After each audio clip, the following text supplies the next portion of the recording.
All right, we're back. It's been a couple of days for me, probably only a couple seconds for you. So, where we left off, we had to put this thing back up on the bike. And we're gonna come back a few days later, or a few hours later, a few seconds later, whatever you have. So, we'll take this, just pull it gently off the bike again. Remember, you're gonna feel some force from the magnets pulling there. And where we left off was gasket material. So when I pulled the original gasket that was on here off, I'd say a good 90–95% of the thing came off. But if you can see in close, and I'll try and get you a zoom, you can see that there's still some gasket material that remains here on the motor case. So if we want to have a good seal when this is all done, we need to make sure we get all that stuff off. So a few different tools you can use. We've got a plastic scraper we can use. A common tool that I see that's super simple and easy to use is just your standard flat razor blade. The thing with this is you want to be really careful because this is still relatively soft metal, so we want to make sure we don't make any gouges in there, because if we make any gouges then we're going to have some trouble with sealing up in the new gasket. So we'll start off with the scraper, and we've got some Yamaha brake cleaner, and we'll use that to help try and break this seal up just a little bit. And because we're working with sharps and with brake cleaner, which is not great for your hands, we'll throw on some thick gloves.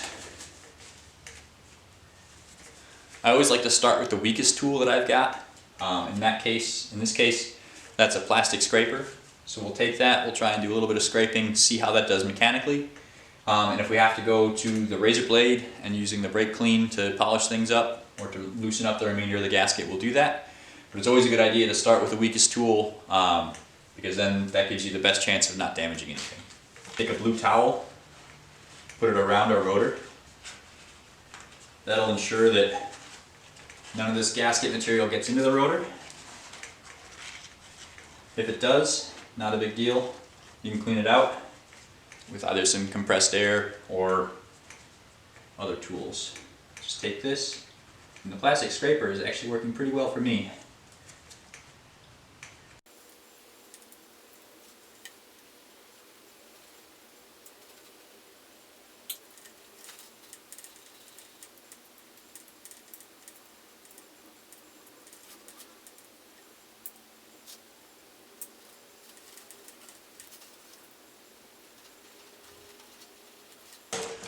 So I was able to get a really large chunk of it off that plastic scraper. What I'm going to do now, there are some flaky remnants on there, so I'm going to take some of my brake clean. I'm not going to spray it directly on the motor, I'm going to spray it on my towel. That's going to give me a wet towel, it's just going to give it a little bit for all that stuff to stick to.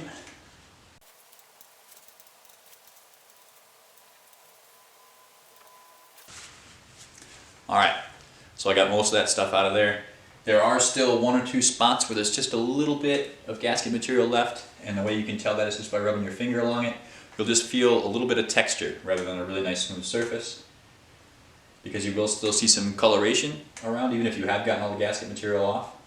So up here there's still some black coloration, but the gasket material is completely removed. So for that last little bit, I'm going to take my razor, scrape it off, and then we should be ready to put the new gasket on.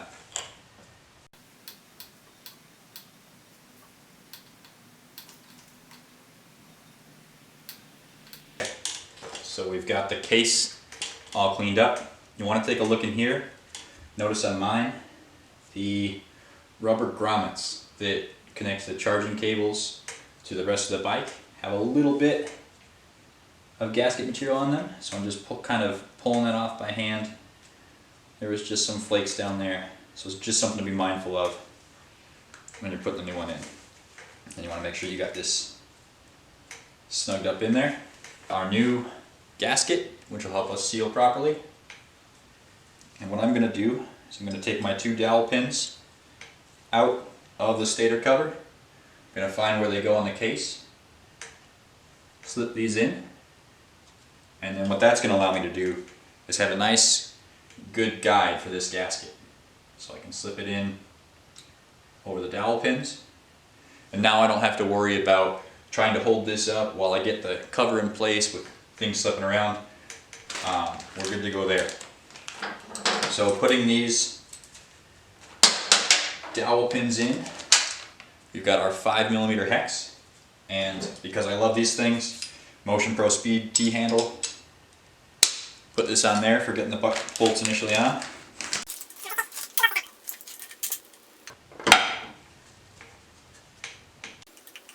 So the first step, you want to line up those dowel pins. And you just gotta wiggle the case cover until you get it seated. And now this step is important. You're gonna want to take a look around the case cover and make sure there are no folds in your gasket before you start tightening things down. If there's a fold in the gasket and you start tightening the bolts, you're gonna have to order a new one. Gaskets are cheap, but you're gonna be waiting a few days for that to come in the mail. Alright, so we've inspected the entire surface of our gasket. Start off with our bolts. There is no Loctite required for these bolts according to the instructions. But one thing to remember, we've got 1, 2, 3, 4, 5, 6, 7, 8 bolts to go in here. You do not want to just go ham and tighten one all the way down. You want to kind of get it in there a good amount, and then you go through and torque. And the torque spec on this is 7 foot-pounds, which is not a lot. So you don't have to crank down on these things. Make sure you get it in the right torque and don't overdo it.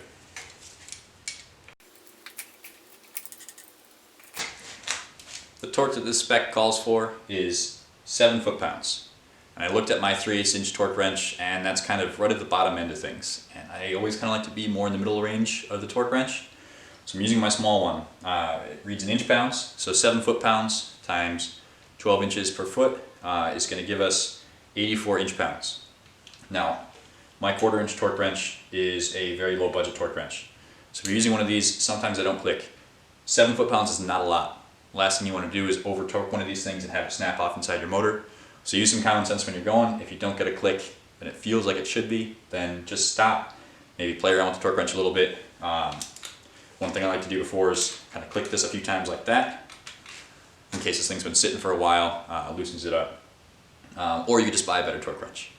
So again, one of the things you probably saw me do when I was putting these bolts in is I would start with one bolt and I would go to the bolt as far away as possible. And then I kept on kind of skipping around like that as I was going. And that's again just to try and get this even on here, to get even pressure. So what I had done before was kind of just go to hand loose. So I'm going to take this, might not even go all the way till it clicks, and I'm just going to snug these down a little bit more.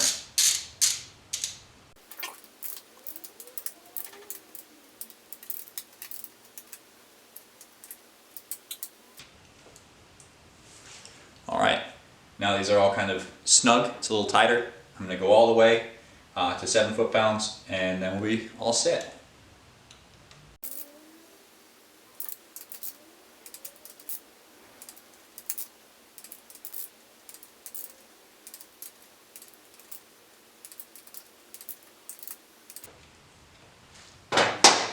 Okay, final step. Take our charger and our sensor cable.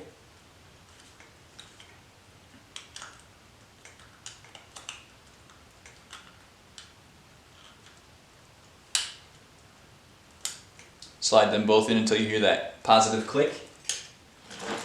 And then you, my friend, are all set. You've got